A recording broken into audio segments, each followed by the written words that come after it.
Welcome to The Herbal Ire, your podcast on all things holistic health, medical astrology, spirituality, herbalism, and so much more.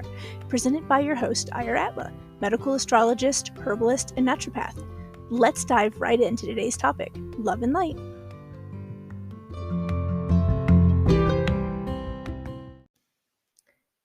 Welcome back to The Herbal Ire. This week's episode is all about the planets of astrology and their correspondences to your body. I am so excited to share this with you today. It is very simplified to make it easier to digest in this short episode, but I hope that this gives you a good understanding of the planets and their influences on your body. So let's get started. Hello, dear listeners.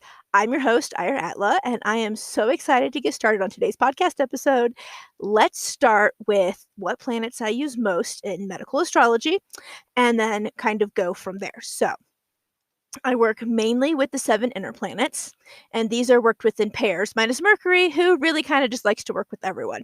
Mercury likes to float around and be in everybody's business. So each pair is an opposite of the other. For example, the sun and moon are an opposite pair.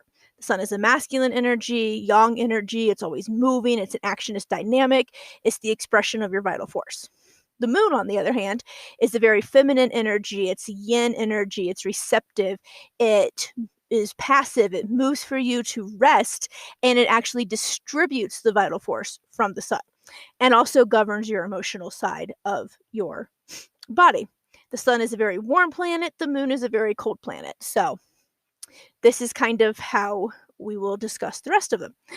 So in talking about that, if one's sun is out of balance, the best way to bring it back into balance is to look at the herbs and supplements under the governance of the moon and add more of those into any remedy that I make. The opposite planet typically is the one that'll bring about the balancing effects that are missing. So it's possible you might have too much sun, but it's possible you might have too little sun. And in that case, you'd want to raise the sun while also balancing it with the moon.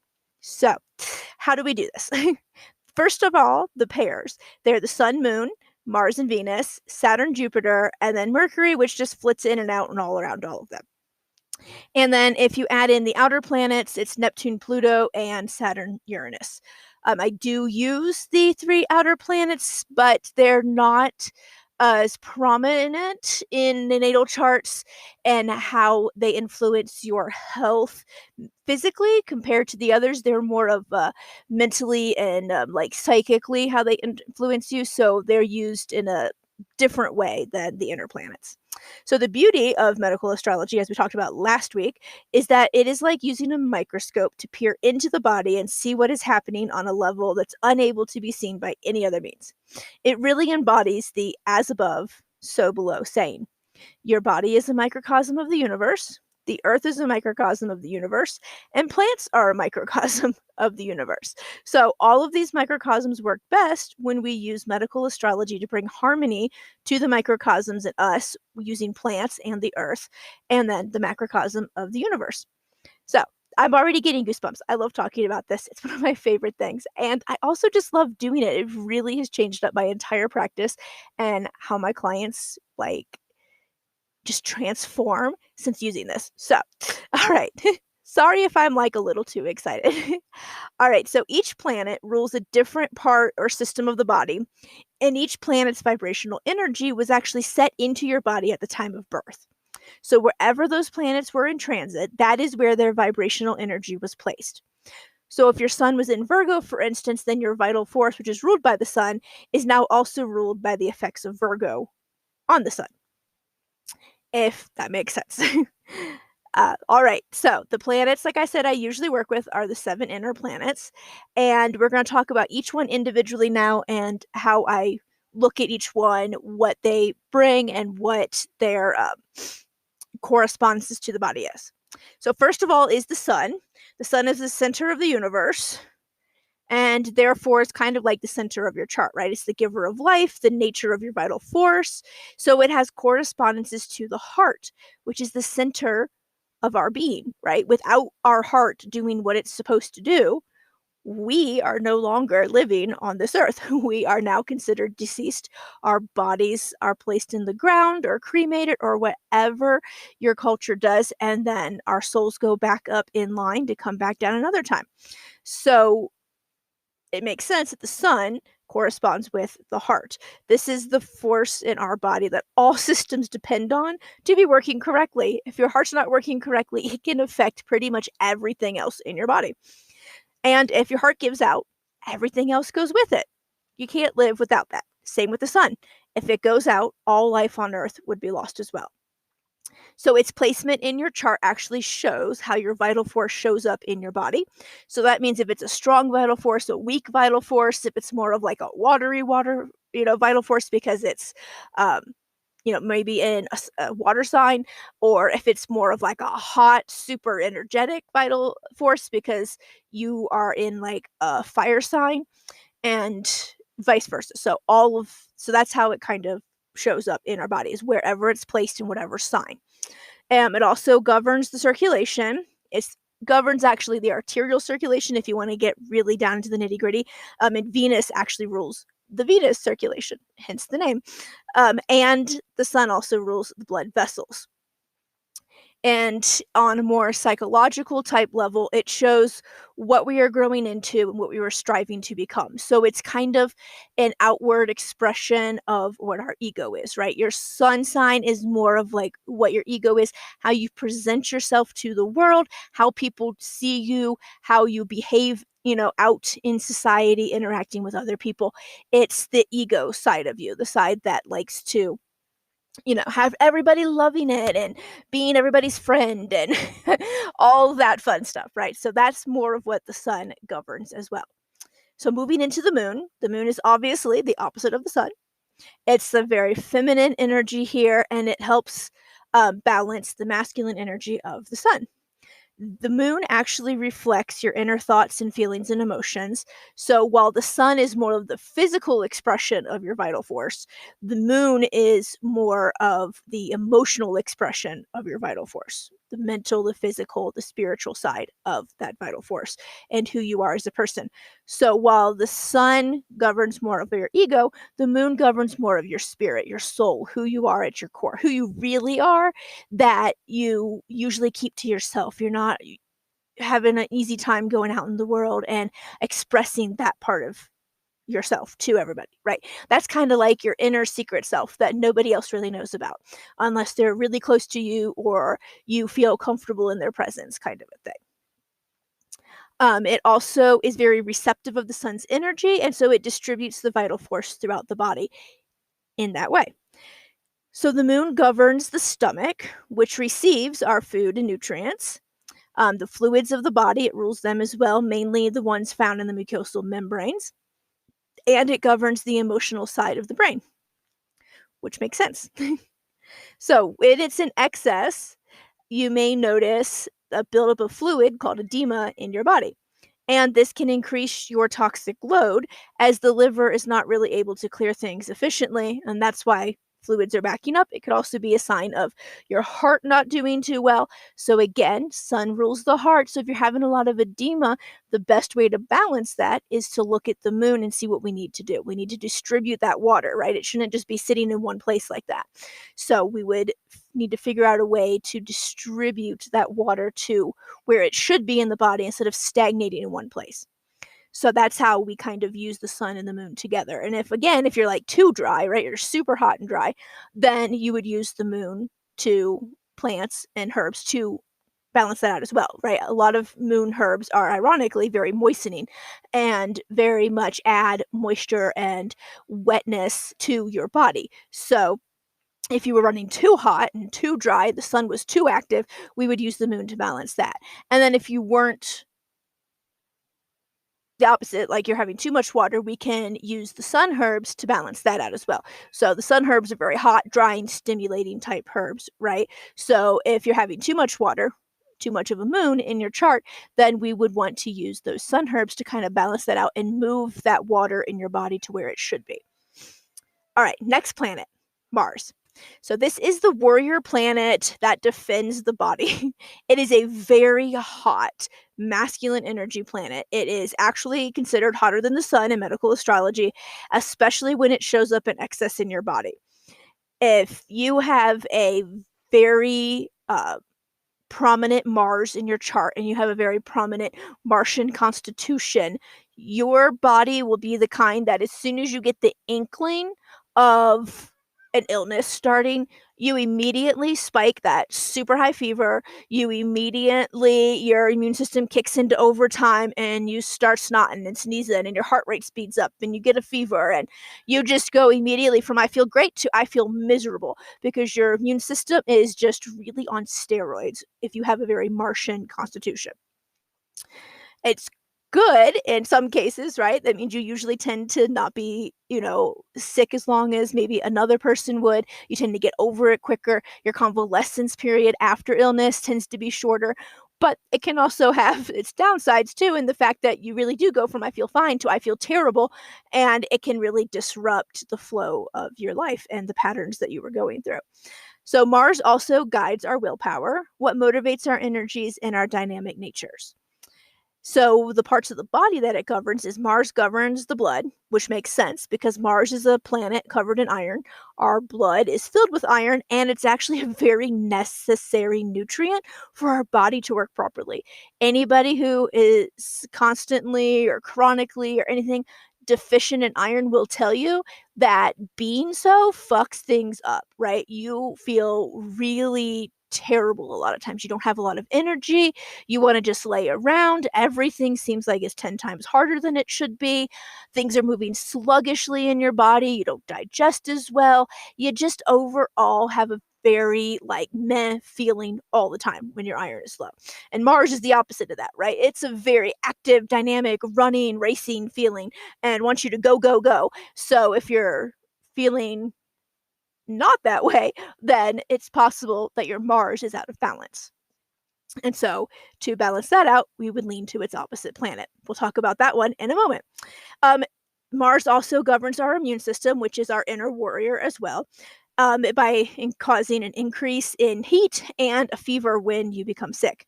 So it also has some correspondences to the gallbladder and the male reproduction system, as well as the musculoskeletal system, because as I said, it's one that likes you to go, go, go, right? So that makes sense.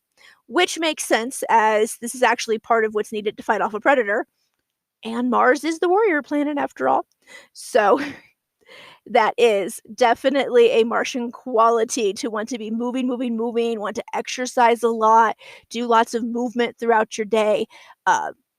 So this might be a person, if you have a strong Martian constitution, you might be a person who has a really strong fight or flight reaction, but instead of fight, sometimes it'll be more flight, and you'll be one who's really quick to be able to get away from stuff, or you'll be a person who's more active, more likely to stop and fight whatever the situation is. So it can be either or, but if you have an excess of Mars, you could have pretty much an overactive, fight and flight response. And you could also have an overactive immune system where it kind of just goes after everything in your body, whether it should or not.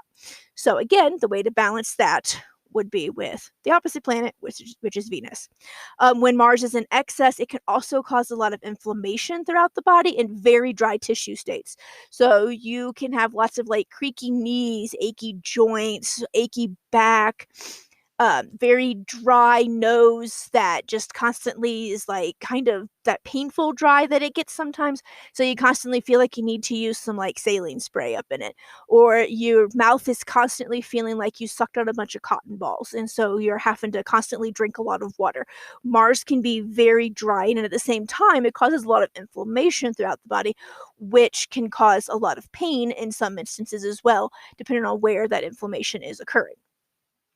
So this planet, when it's out of balance, when it's in excess, you can tell pretty quickly that this is what's going on in your body. And then you would want to balance it with Venus. So onto Venus, it balances Mars. And on a smaller scale, it also helps balance the sun. Venus and the moon are very similar to each other. And this is because the way they were thought of initially was the sun was the king of the sky and the moon was his queen. And then Mars was the warrior knight that married the princess, who was Venus. So he wound up becoming like the prince, right? So Mars and Venus are the prince and princess of the night sky. And so in that way, Venus will balance the sun as well. It's just not as prominently as the moon does. So Venus, again, is a very feminine energy. It relates to the moon. And it also relates to our connections with people in life. Venus is our capacity for empathy and love and our ability to send our love out into the world. So if your Venus is not very prominent in your chart or it's not well cultivated and integrated into your life, you may find that that's a little difficult for you, right? It's difficult to express empathy. It's difficult to show your love to others. It's difficult to like really want to show up in a more emotional, soul led way in your environment. It is the ruler of Libra and Taurus, which are two very sensitive and sensory seeking signs. Libra is like physical sensations, and Taurus very much their sensory seeking is mainly through food and like comfort, right? So they're also two signs that help balance things. So Venus is very much a sign of balance, right? It governs the kidneys, the urinary tract, the female reproductive system, and the hormones of reproduction. All things that are needing to be in balance, right, for things to work correctly. Libra, on a smaller scale, rules the kidneys, the urinary tract, uh, the adrenal glands, things that are like in pairs that need to be balanced, right? It governs the fluids of the body, the electrolyte balance. So Libra balances things. So the fact that Venus rules Libra can kind of speak to the fact that Venus also helps balance things and that. So if you were suffering from hormonal imbalances or infertility, Venus is one of the first planets that I look at when I run your natal chart to see where it's at, who it's being influenced by, if it's in Libra or Taurus. If it's in Libra or Taurus, it's in a better sign, right? Those are the signs that it rules. So being in one of those signs means that your Venus is more likely to, for lack of a better term, work better in your chart, right? It shows up better in your life. It's more integrated. So if it's not in one of those signs, though, and it's in possibly like a water sign, especially, it can lead to a lot of imbalances that can lead to imbalanced hormones, which in turn then lead to all of the wacky symptoms that you came to see me for. And so we would seek to balance that out by using Mars and on the same side, a little bit of the sun as well. So the next planet is Jupiter. Jupiter is a constantly expanding gas giant. It really does represent our goals, aspirations, dreams, our energy, and moving toward our end goal, moving toward the things we want in life, because Jupiter is constantly moving, it's constantly expanding and, wanting to grow and learn and that kind of stuff. So it represents us wanting to do the same thing. And it governs the liver. It usually deals with liver issues that are caused by excess or too much of something. Because, like Jupiter, if it's out of balance, then the liver out of balance would be maybe enjoying too much of a good thing, right? So it typically tends to, if you're having liver issues and it points toward Jupiter, that something is in excess and we need to figure out what that is and then balance it out with something else to decrease that excess. It also has some governance over the metabolism of your body as well. This is the planet that we call the Great Benefic planet, there we go, which is a planet that no matter where it shows up in your chart, typically when it's there, it's strengthening that sign and what it governs. So it's typically a planet that we consider is actually really helpful. It's helping us grow not only as a person, but in our body and our metabolism, all that stuff. It's helping us. It's more of a more helpful planet than Saturn and Mars, which are considered the malefic planets, right? Which are considered ones that wherever they are in your chart, typically something is going wrong in the body system that is ruled by the sign that those planets are in. Now, obviously, planets can't be good or bad. There's no moral assignments to, planets. They're just these objects in the sky, so they can't really actually be bad or good, but they can exert some energies and vibrations and dynamics over our bodies that as humans, we tend to like to classify things. We would classify into good and bad. And that's why they're named that way. But again, the planet itself is neither good nor bad. It just is. And what we assign to it, the beliefs that we assign to it, the meanings we assign to it is what makes it, in our minds, good, bad, or otherwise. So Saturn is our next planet. It is the opposite of Jupiter. Jupiter's it's a gaseous giant. It's very great, expanding. It's, wants to go, go, go. It wants to push you past your comfort zone into something new. It wants to help teach you all that stuff and to help you grow as a person. Saturn is the exact opposite. It's very, very cold. It's very constricting. It can't always expand. In fact, it actually has what looks like a restriction on it physically, right? With the rings around it. So it's like physically constricted from moving any further. So it makes sense. It governs the physical boundaries of the material world and our body. Saturn is also they call it, like I said, one of the malefics, but it's also a really good teacher, but it teaches in a way that some might consider like tough love, right? It gives us the harsh realities for us to face to help us really achieve true healing and help us grow as individuals, spiritually, emotionally, mentally. It is a great teaching planet. It's just one that wants to teach you in a way that you may not always be really receptive or open to or happy with, right? Sometimes it brings adversity, there we go, brings adversity into your life and uses that adversity to teach you something that you need to know for the next step in your healing journey. So we don't always appreciate Saturn like we should, but Saturn is an amazing planet for us mentally, physically, and spiritually, emotionally, and mentally. And then physically, it can exert some problems.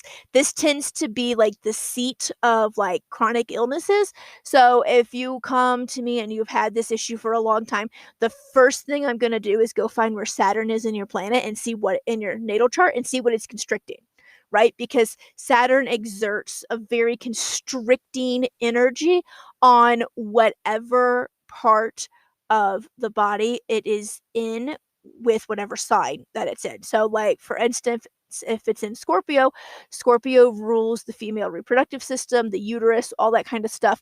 And so a lot of times if Saturn is there, then you will notice there's a lot of like constriction and build up and stagnation in the lower abdomen, pelvis area of the body. It constricts, and so you'll notice a lot of issues with like hormones that aren't enough. You're not making enough hormones, or you're making enough but they're not being used properly, so you'll see a lot of issues with it being constricting.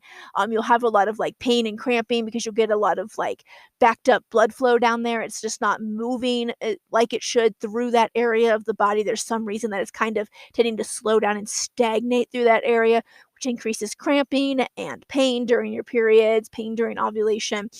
And so that's, like I said, one of the first places I look to see what's going on with Saturn, where it's at in your chart, and what it is, what's conjunct Saturn, which is the planet or sign that's exactly opposite of Saturn, and then what is in aspect to that. So whatever one is in on either side of it, it also will constrict those as well. So knowing where Saturn is can really give a clear picture of what exactly is going on and what we need to do to fix it.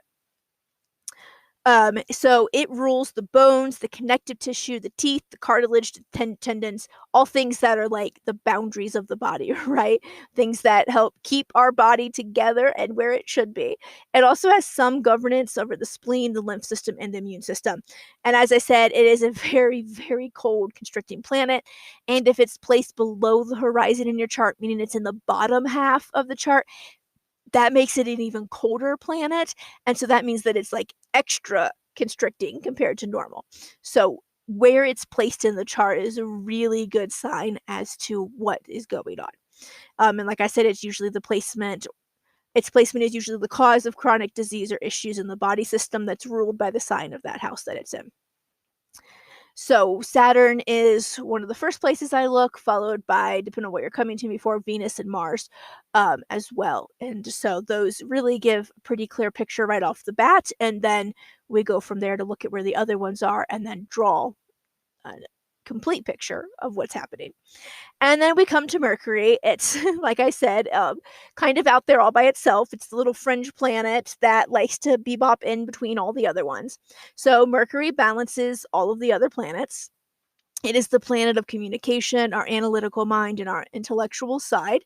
So it governs the systems of communication, which makes sense, which would be the respiratory system in the lungs, the nervous system, uh, anything that's communicating with either the outside world, like the lungs do, right? You inhale air from the outside world, you exhale air back into the outside world.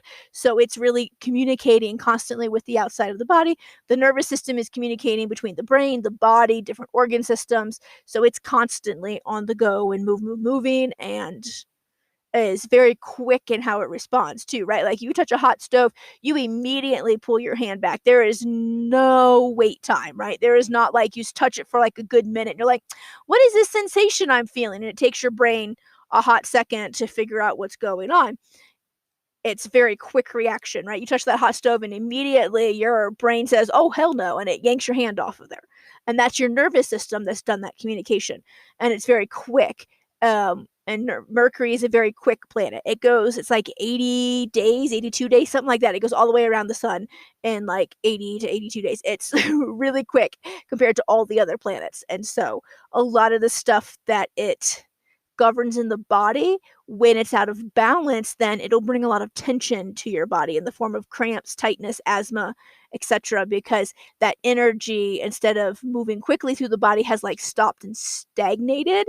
And then when just sitting there, it causes like a cramp or like a tightness in that area. So when Mercury is out of balance, we look at the body system that we see like the most issues in, and then we use whatever planet rules that system to bring it back into balance. And then if any of the other planets are out of balance, sometimes it's like a communication issue in the body that's not getting through, right? Like you're not getting proper nervation to that area, or you're not getting proper communication with how the blood's flowing through there, or you're breathing in everything just fine, but like you're having some asthma issues, and so you're not really getting all of what you should be when you breathe in, right? There's some tightness and constriction in your lungs. And so we would use other planets to help balance out that tightness and that constriction that you're feeling. And in turn, we can use Mercury to help balance out other planets and body systems that are feeling that lack of communication by adding mercurial plants into it so that it increases the communication again and gets things flowing like they should. So that's all of them. But as you can see, these planets really help us understand so much about what is going on in our bodies based on which symptom is showing up and where the planet that rules that body system is located in your chart. So how cool is that? Huh? It is exactly why I love it so much, and I hope you can see that too. It literally helps pinpoint the exact reason of a symptom, and in turn gives me the exact way I need to fix it. Like, it's so easy almost in a way to like be like, oh, well, this is happening, so I need to do that. Like, it's like super quick sometimes in determining an answer to a problem that you're having. So I know that I probably gave you a lot of information. If you have any questions, please reach out. I would love to answer them for you. You can leave a comment on whatever app you are using to listen to my podcast. You can reach out to leave a voice message on my podcast page. That is anchor.fm/the herbal HERBAL -IR EIR. And you can go there. That is my podcast page, and there is a way for you to leave a voice message on there. And I would love it if you did that. You can leave a question and I will answer it in another podcast episode. And so that would be fabulous if you did that. Or you can send me an email. That would be info at twinravennaturals.com. And you can send me an email there. Again, that's info at Raven Naturals, Naturals, .com. So yes, please reach out one of those ways. I would love to uh, answer any questions you have about this, about how it works, anything. And again, if you can't remember that or you're driving and can't write that down, all relevant links are listed in the show notes, which you can find by going to the anchor.fm /the-herbal-ire, EIR, and there will be all the show notes listed there for each episode. Or you can go to my blog, which is twinravennaturals.com. Go to my blog page, and all my podcast show notes are listed there under the category podcast. So next week or next episode, I will be talking about the 12 signs, what they govern, and how you can see them working with the planets. So that will be happening next episode. If you have any questions about that, I would love to hear those as well. Until next time, love and light.